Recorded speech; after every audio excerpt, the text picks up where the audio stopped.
Splatoon 3 is finally out, and with it has come the debate.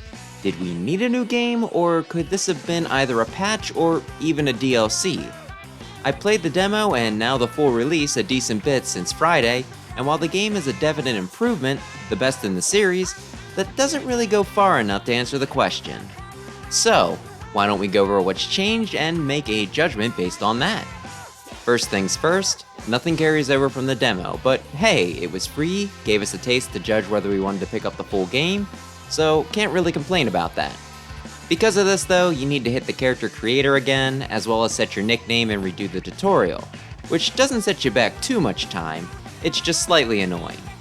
Of course, that doesn't mean that Nintendo isn't giving you anything. If you previously played Splatoon 2, you get a bit of a bonus going in. When it asked me if I wanted to import previous data, it showed my level and playtime, which I'm not sure if that affects anything, but I wound up being able to get into some modes early, being matched up with other veterans, and getting 3 golden Sheldon tickets. The first two things are neat, though I was a little worried that I'd get set up fighting a bunch of pros who never stopped playing Splatoon 2 and get my teeth kicked in. Though my matches never seemed too terribly unbalanced, so maybe that's where my previous stats played into things. The golden tickets are huge though. You start out with the Splattershot Jr., which is a pretty solid gun, especially for beginners. The shop has a lot of others to choose from, but you need to level up to be able to buy many of them, the highest needing level 30, which could take a while to unlock. The golden tickets let you skip this though. You just outright buy something outside of your level cap, letting you grab an old favorite that you're more comfortable with and hit the ground running. It's a shame you can't carry over some gear as well, since I'm sure I'm not the only one that had some pretty nice clothes last game, but I do understand. Leveling up won't give you access to better weapons, just different ones that might require more skill to wield, whereas gear actually gives you better stats, so letting you bring those in would really separate the haves from the have-nots. While I will miss my old Jiangxi hat, I think they struck a really nice balance this way. The game's done a lot with presentation. When you start up the game, Deep Cut will give you the details on what modes are currently available, like normal, but you can choose to skip it and have the rundown just play out in a text box in the corner of the screen, saving you time. Rather than just a line of shops culminating in the entrance to the online lobbies, the plaza is really fleshed out, giving you more room to explore and see other people's avatars and board posts.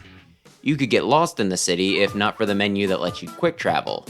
Speaking of lobbies though, rather than just a list of people you're queuing up with, now you get a practice range to try out your weapons and the various mechanics for any of the online modes you're waiting on. You can also see holograms of friends and people in your lobby, making waiting on a map a lot less boring. And if you don't want to do that, you can spend the wait looking at the stats of your previous bouts. If you take a break before signing up for another round, you can also do things like change your title and tag, buy food for coin and XP bonuses that you also share with your team, and customize your locker. Some of these custom bits you buy, some you earn in-game, and some you get by leveling up your catalog, which rotate with the seasons. While the locker is a neat idea, given that you kinda need to go out of your way to see other people's, I don't think it's the biggest deal.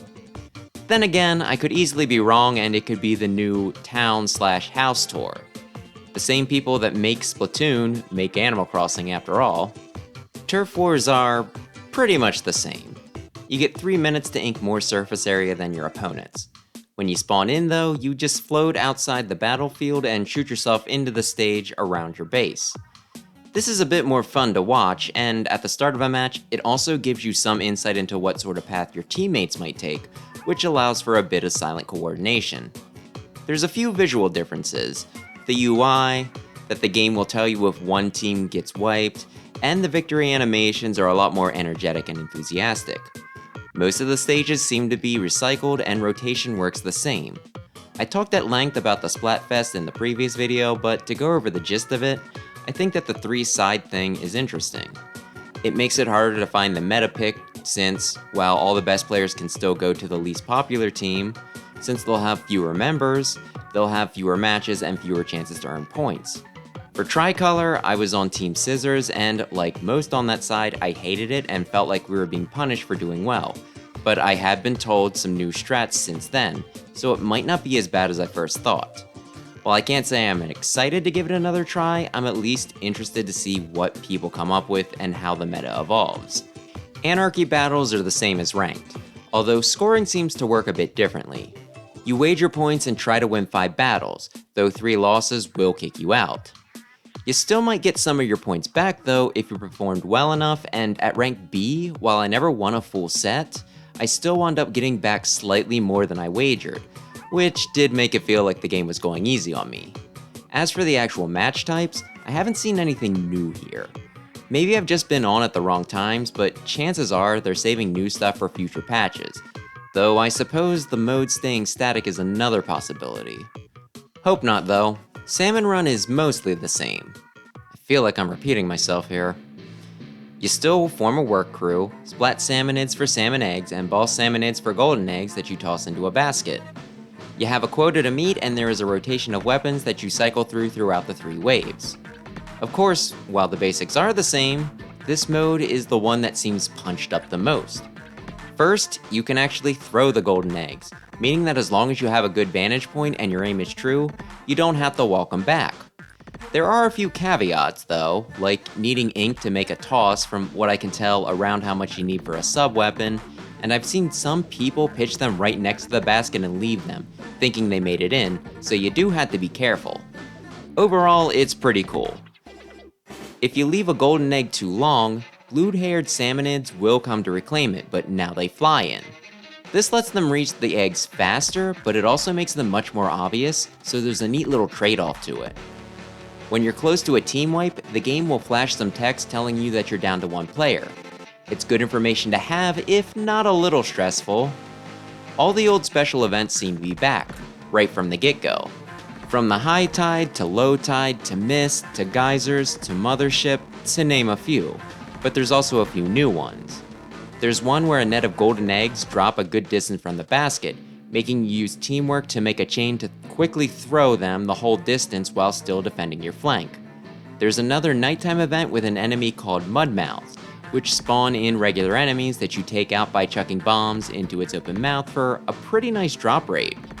All the previous bosses seem to be back with a few more added in. There's the Mudmouths that I mentioned, along with others like the fish sticks and big shots. My favorite are the pot lids that you bait into dropping, then attack the pilot while they're level with you.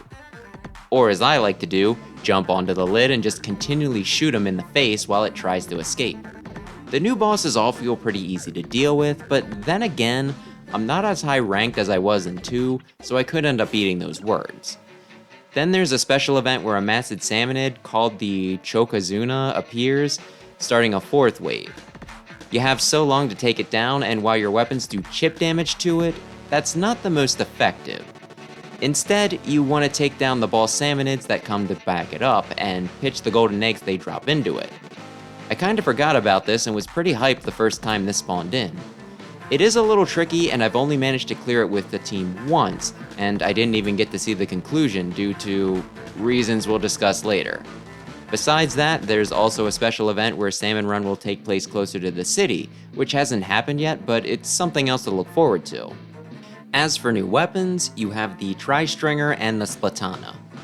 The Tri-Stringer is a bow that you have to strum to fire 3 arrows, and you can charge it up for them to explode afterwards, though this doesn't seem to give much extra coverage.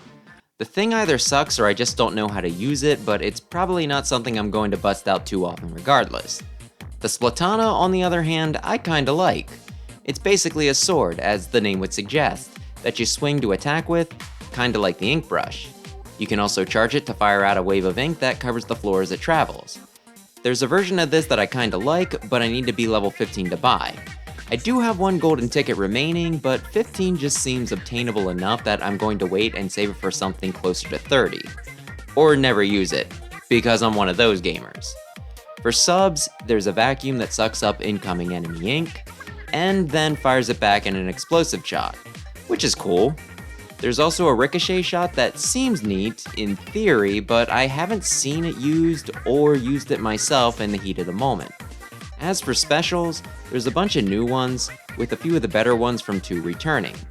I've heard some people complain that the specials got nerfed too much in 2 and weren't as much fun to use, but these, in my opinion, strike a neat balance.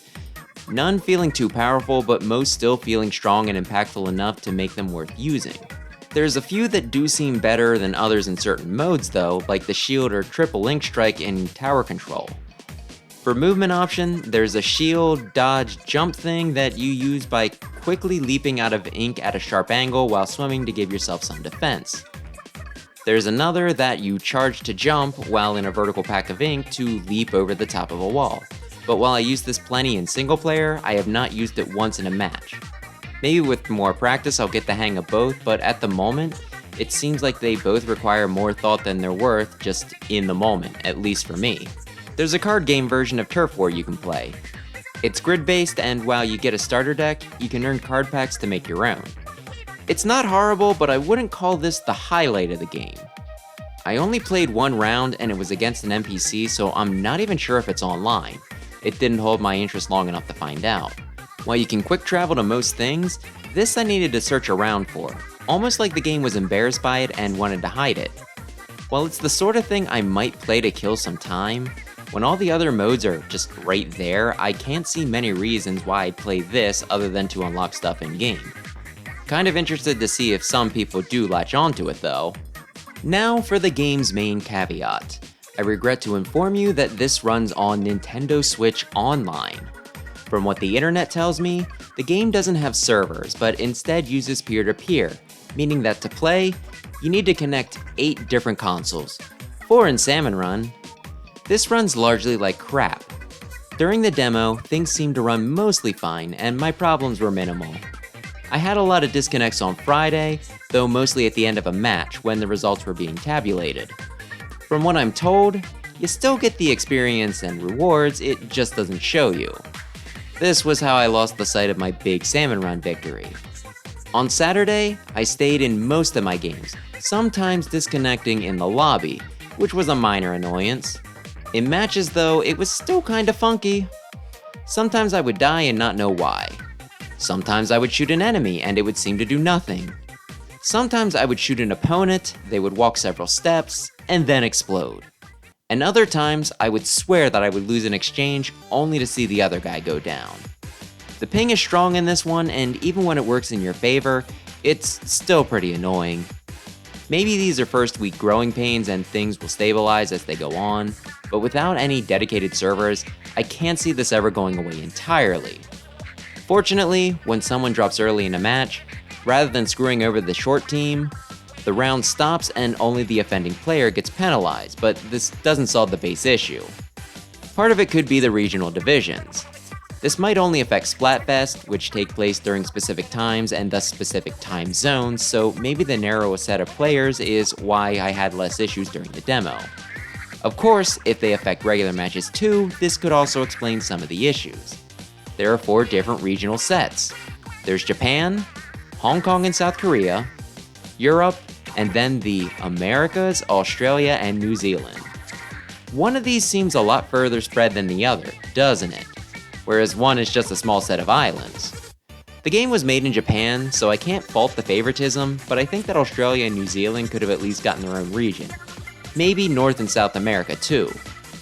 Oh, and I'm not a geography major, so while I know Europe is a pretty darn big place, if it has a bigger spread than America and Australia, please don't be too mean in explaining this to me. As always, there is a single player campaign. Going spoiler free with only basics and vagaries here. It starts off with the great Zapfish being kidnapped, but just in case you think it's gonna be another retread of the previous 2, the game smacks you in the face with something that just screams that that's not going to be the case.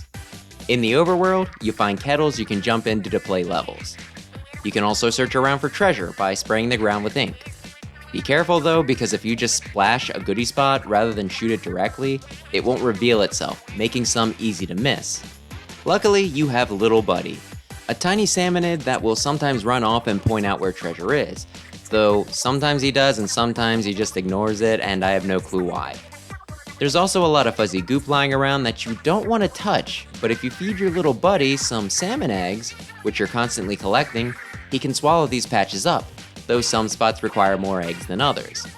None of these are required though, only the bosses needing to be taken down, so by weaving through the fuzzy slime and getting just enough eggs to eliminate the patches directly in your way, you can actually skip quite a bit.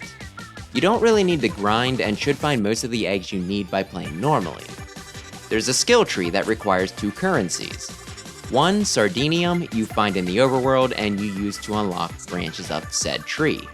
The others are points you're awarded from leveling up, which you do by just playing the game, from making stuff to finding treasures to defeating enemies, etc. As for the levels themselves, it's set up largely like Octo Expansion. You enter a terminal, choose a weapon, and maybe spend a few eggs to try a stage, though you get back much more. Most stages use a specific gimmick, either a certain weapon or testing a certain skill. For some stages, if you screw up a condition, enemy ink will drip down and automatically kill you, which is less violent than blowing up the bomb on your back, but also less interesting. While using the basic weapon, you also have Little Buddy to help you as a sub-weapon. Pitch him to have him just smack the crap out of something, to activate a switch, to bust a box, or even distract an enemy.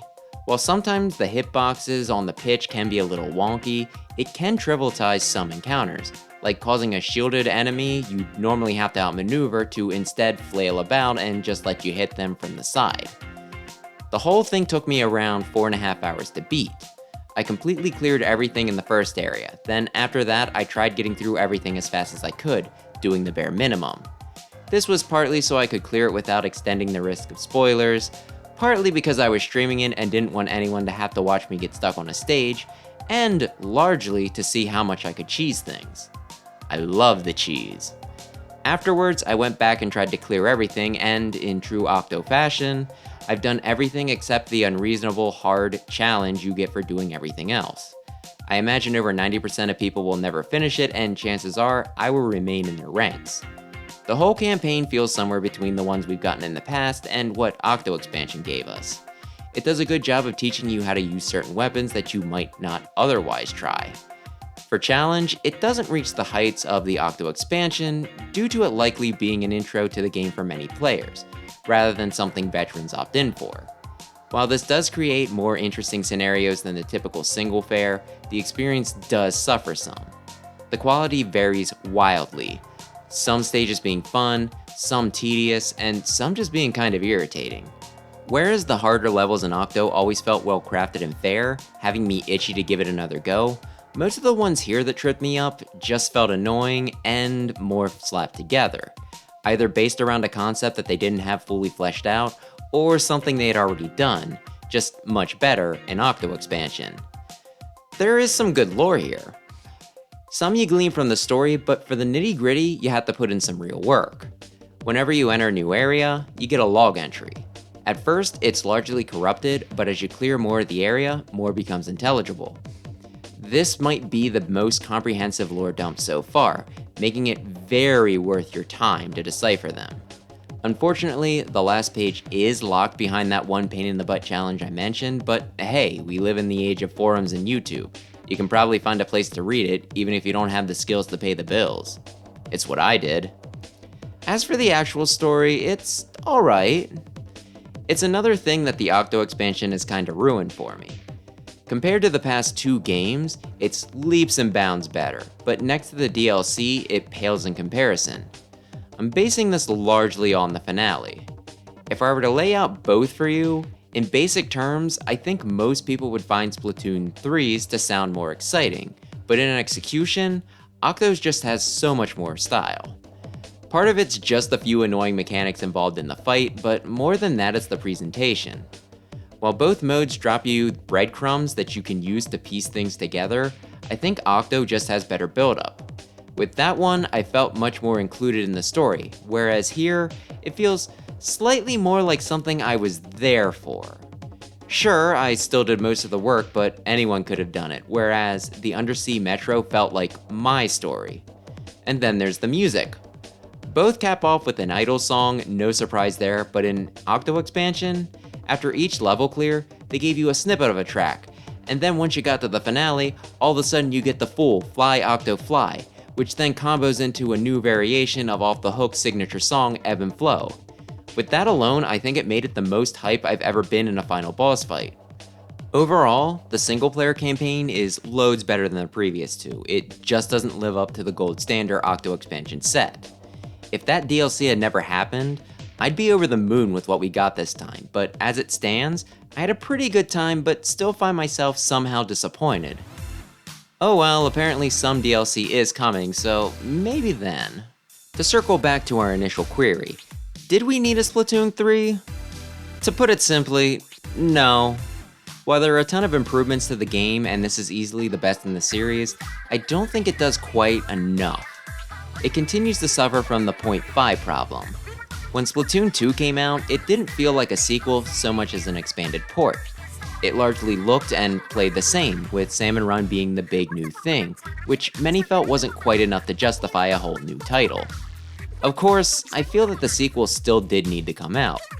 Splatoon was wildly popular, despite being on a failing console. If Nintendo had not put Splatoon on the Switch, given what a huge player base and potential for sales they'd be leaving on the table, they would have been too foolish to deserve to still be in business. And if they were going to give it to us on a new format, I personally would prefer a new game to a port, even if they didn't change too much. Here though, that same logic doesn't apply. Sure, they gave us a lot of quality of life improvements, touched up the UI, gave us new weapons, and made Salmon Run a lot more robust, but when I play most of the modes, it still pretty much feels like I'm playing Splatoon 2. While 3 would be an amazing sequel to the original, I just don't think the card game is enough to set it apart from 2. All that said, Splatoon 3 is now out and it's what we got, so would I recommend picking it up?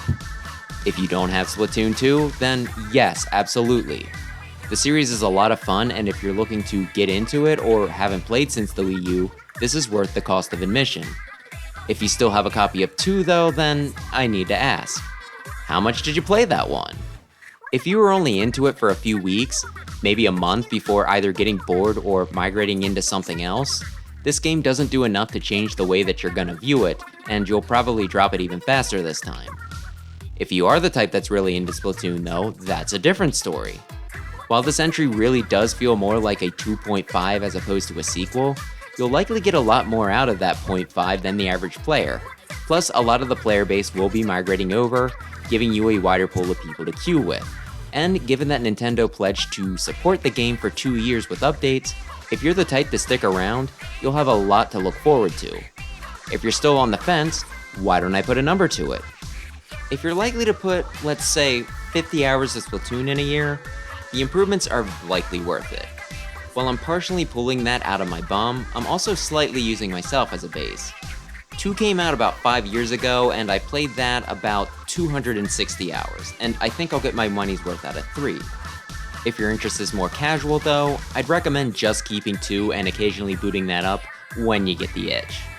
That's my take though, so what do you think? Does 3 do enough to justify its existence? Could this have just been DLC, or are you enough of a Splatoon diehard that you don't care either way? What mode did you enjoy the most, and will anyone say the card game? How do you think the single player stacks up to the previous entries? Are you a kid, squid, or octo? Discussion's welcome, but for now, thanks for watching and maybe consider subscribing if you liked the video. Oh, and I got my Steve and Alex amiibo and they are the ugliest things in my collection. Can't wait to put them at the back of the cabinet when I finish training them.